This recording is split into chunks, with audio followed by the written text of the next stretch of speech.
ICO, initial coin offerings or first token sales, has become a new way to bootstrap a community through pre-selling tokens that give users access to the future services that the network will deliver. In an ICO, a quantity of the crowd-funded cryptocurrency is redistributed to investors in the form of tokens, in exchange for fiat currencies or other cryptocurrencies. These tokens become functional units of currency when the ICO's funding goal is met and the project launches. The first token sale was held by Mastercoin in July 2013. Ethereum raised money with the token sale in 2014, raising approximately $2.3 million in just 12 hours. Today, first token sales have become hugely popular within the blockchain community. At least 400 ICOs have been conducted as of August 2017. According to Cointelegraph, companies raised around $6 billion via ICOs in 2017. Already by February 2018, an estimated 46% of the 2017 ICOs had failed, proving how risky an investment they are. Ethereum is, as of early 2018, the leading blockchain platform for ICOs with more than 80% market share. Tokens are generally based on the Ethereum ERC20 standard. In contrast to initial public offerings, IPOs, where investors gain shares in the ownership of the company, in ICOs, the investors buy coins of the company, which can appreciate in value if the business is successful. These coins are sometimes pre-mined, eliminating the need for proof of work. Often, contributions are capped at a certain value. ICOs are a way for self-funding a project by selling future access to the service the network will deliver. As such, they can be seen as an extension of the crowdfunding process, but different in important ways. How do ICOs differ from IPOs or issuing shares? When you're investing in stocks, what you're doing is you're taking a piece of the equity, a piece of the operating company, all the cash flows. The holder of the equity owns a part of all of the profits that the company makes. Generally speaking, tokens are different. You're not buying a part of an operating company. You're buying the money supply of the future technology project. With tokens, one is buying the tokens before the company has built the technology. But if the technology grows and if it's well used, then the value of the tokens will correlate with the value of the company. Most tokens do not actually provide any sort of claim to an underlying asset, and that is different from traditional securities. The token may start as magic internet money, but as the ecosystem matures and becomes more valuable in use, the tokens start to look like and feel like real money to their end users. Any one or group of people can launch a project wherever they see an opportunity for value creation through the coordination of people's activities. At first, people come together and define what the future service of the network will be, and then create a token that will be the medium for accessing and exchanging that service. At first, the project is nothing but an idea and a little bit of code on the blockchain for minting some new tokens during the initial offering. Often, when a token is first issued, it has essentially zero value.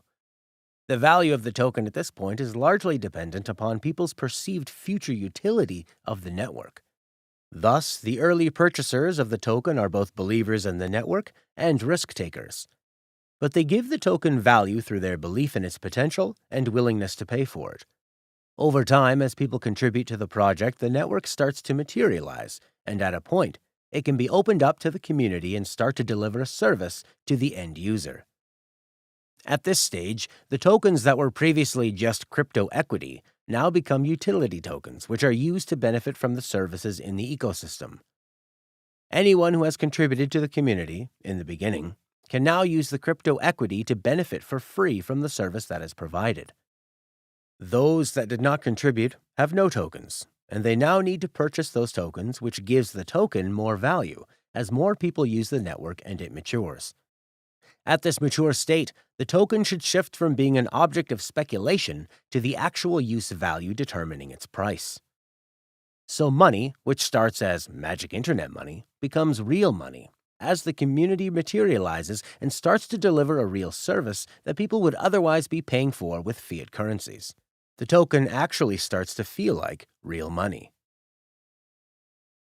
Part of what blockchain technology enables is for our newly formed network systems of organization to mature and become greatly more autonomous.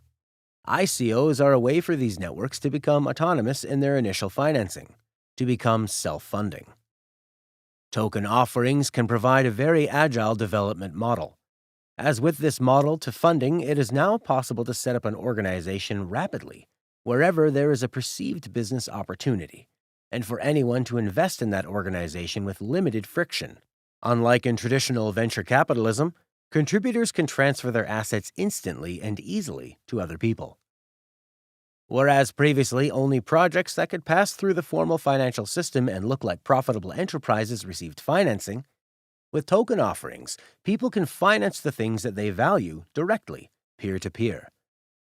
Take, for example, the blockchain project Impact PPA, that uses blockchain technology to provide a direct vehicle for people to invest in energy projects in developing economies. Impact PPA tries to use the power of the blockchain to bring together capital and consumers in a way that is direct, responsive, and expedient. Energy financing and distribution are currently bottlenecked by large, centralized NGOs and government agencies that have established a lengthy financing system that can take years from proposal to product implementation. Impact PPA offers a system that permits anyone, anywhere, to create a proposal for a project of any size, enabling the funding of clean energy microgrids in emerging economies around the world. Impact PPA CEO Dan Bates explained that the current funding process with centralized NGOs is too cumbersome and costly for many developing nations. Impact PPA's use of the blockchain and the crowd dramatically changes this paradigm, tapping into the vast potential of the socially minded impact investor and concerned citizen, looking to benefit the well-being of others while mitigating climate change. With token offerings, suddenly it's possible to create all these business models that didn't exist before, which allow us to monetize open data and open networks in a completely new way. ICOs have the potential to unlock huge amounts of untapped resources and fund projects that would otherwise fall outside of the mainstream financing system, as they can be used to provide resources for any kind of project. Building a new park in your neighborhood could be funded through an ICO. People come together to form a plan for the park. They then create park tokens on the blockchain, inform everyone in the area of the project, and that to access its services they will need park tokens. Tokens are distributed and used to remunerate those creating the park and maintaining it.